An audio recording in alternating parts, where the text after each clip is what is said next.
Сәлеметсіңдер ме балалар? Бүгінгі біз математика сабағымыз өте сәтті өтеді деген ойдамын. Бүгінгі біздің сабағымыздың тақырыбы ол санның пайызын табу. Ал оқу мақсаты берілген санның пайызын табу. Жалпы сабақтың мақсаты пайыз ұғымын қайталау, берілген санның пайызын және берілген пайызы бойынша санды табуды үйрену. Қараңдар балалар, мына таңбаны сендер көрдіңдер. Естеріңе түсіріңдер, қайда кездестіріп едіңдер осы таңбаны? Дұрыс айтасыңдар. Бұл таңбаны сендер көбіне мына жерде мысалға пайызбен тауар бағасын төмендеу, мысалы біз акция болып жатыр деген сөзді естиміз, дұрыс қой. Мысалға ақша сомасының үнемдеу кезінде оқушылардың үлгерімін, мысалға мысалға мына класс, мына сынып соншама үлгерімі сондай деп айтып атамыз, барлығы пайыз таңбамен, осындай таңбамен қолданады екен осындай таңбаны.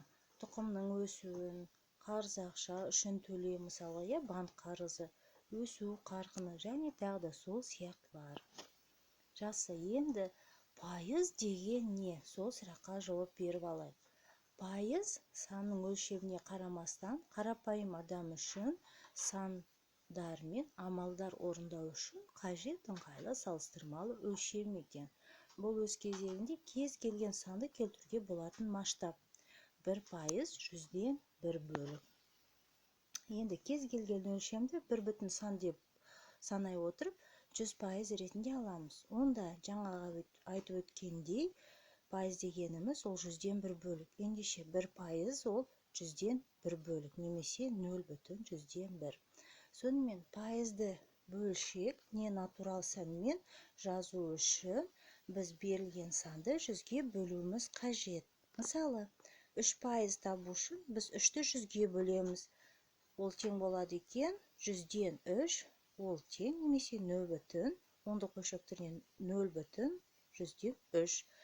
50%, 50-ді 100-ге бөлеміз. Қысқарттық 2-ден 1, тең болады 0,5. 75%, тағы да 100-ге бөлдік. Қысқарттық 25-ке, сонда 4-тен 3, ол 0,100-ден 75. 100% болса, ендеше біз 100-ді 100-ге бөлуіміз қажет, ол тең болады екен 1-ге. 35,5% болса ше, онда 35,5-ті біз 100-ге бөлуіміз керек, сонда болады екен 0,355 балалар. Сонымен, пайызды санмен жазу үшін біз берілген санды 100-ге бөлуіміз қажет екен. Керісінше, егер бізде сан берілсе, санды пайыз ретінде өрнектеу үшін біз керісінше санды 100-ге көбейтуіміз керек екен. Содан кейін алынған санға пайыз белгісін тіркеп жазуымыз қажет. Мысалға, 0,4-ті пайызға айналдыру үшін біз 0,4-ті 100-ге көбейтуімізді пайыздық таңбаны қоямыз. Сонда тең болады екен 40%. Тағы да мысалдар қарастырып жіберейік. 0,187 қалай пайызға айналдырамыз? 0,187-ні 100-ге көбейтіп, ол бізде 87% болады екен. 0,107 100-ге көбейтіп 7%. 1,100-ден 45 100-ге көбейтіп 145% екен. Ал жай бөлшек түрінде берілсе 4-тен 1 пайызға келтіру үшін біз 100-ге көбейттік. Мына жерде 4 пен 100-ді біз қысқарттық, сонда болады екен 25%. 5-тен 2 5-тен 2-ні 100-ге көбейткен кезде 5 пен 100-ді қысқарттық, 20, 20-ні 2-ге көбейттік, сонда 40%. 50-ден 17, дәл осылайша 34% болады екен. Сонымен балалар, қайталап жіберейік. Пайыз дегеніміз не? Дұрыс, шаманың 100-ден 1 бөлігі. Пайызды ондық бөлшекке қалай айналдырамыз? Шаманы 100-ге бөлуіміз керек. Жақсы, келесі сұрақ. Ондық бөлшекті пайызға қалай айналдырамыз? Дұрыс, шаманы 100-ге көбейтуіміз қажет. Тағы да бір қайталап өтейік. Пайыздарды ондық бөлшек түрінде жазуымыз қажет. Мынандай сандар берілсін.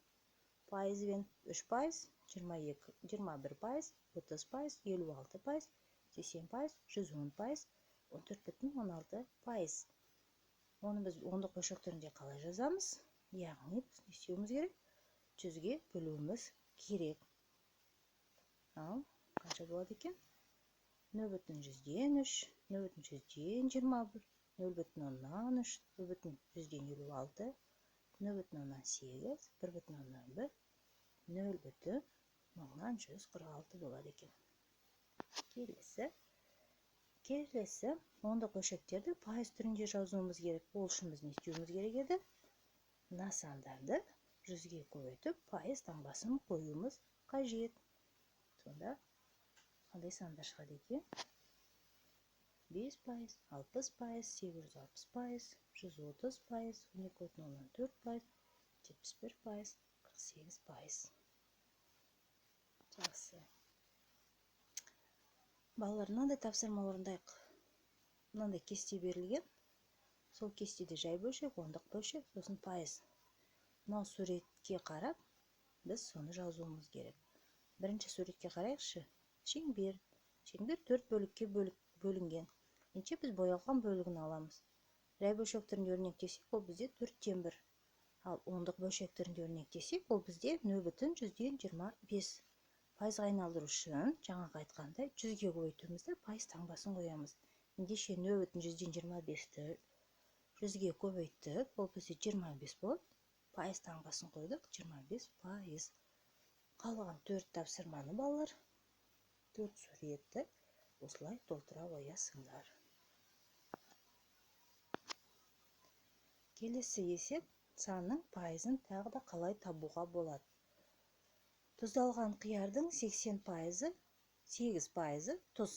Ал 30 кг тұздалған қиярда қанша тұз бар екен? Сол есепті шығарып көрейік. Сонымен 30 кг барлық қиярдың 100%.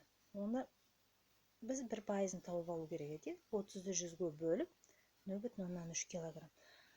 Немесе мынандай оңай тәсілмен шығарайық. Манағыдай пайызды ондық бөлшекке айналдырып алайық. Яғни 8-ді 100-ге бөлейік. Сонда болады ол қанша еді?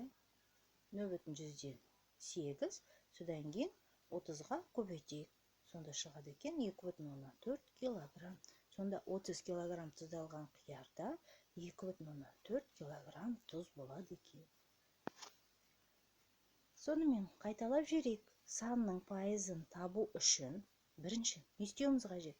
Пайызды жай бөлшек немесе ондық бөлшек түрінде жазуымыз қажет. Екінші, берілген санды осы бөлшекке көбейтуіміз қажет. Жақсы балалар, енді мынандай сұрақтарға жауап берулерін қажет. Пайыз деп нені айтады? Пайызды бөлшекпен, бөлшекті пайызбен қалай өрнектейді? Берілген санның пайызын қалай табады екен? Осы сұрақтарға балалар сендер жауап берулерін қажет, және де манағы тапсырманы, яғни кестені толтырып, жазып, маған жіберулерін қажет. Сау болыңдар.